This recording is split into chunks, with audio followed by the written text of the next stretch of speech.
Welcome to the Learning Pines YouTube. We hope this video helps. In this video, I will explain how to make plug bleeds.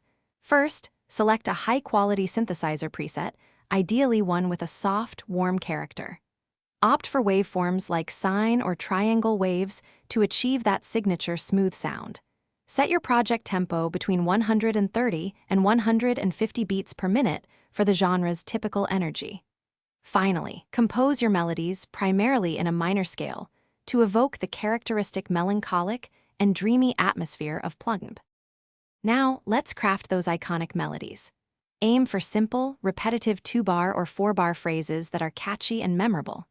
Layer your lead melody over a basic, often 2-chord or 4-chord, progression to provide harmonic context. Incorporate subtle arpeggios to introduce movement and a sense of flow without overcomplicating the sound.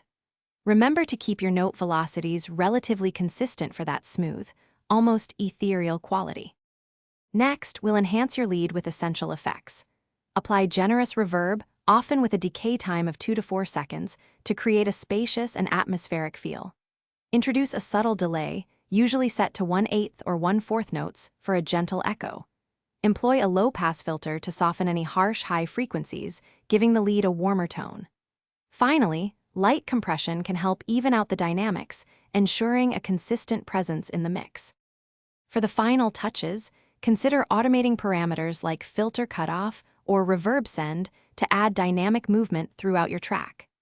Gently pan your lead slightly to one side, perhaps 10 to 15%, to create a subtle stereo width without losing focus. Always ensure your lead sits harmonically and rhythmically well with your drums and bass line. Don't hesitate to experiment with different synth patches to discover unique textures and variations for your plug and bleeds. Thanks for watching. Consider subscribing if we helped you.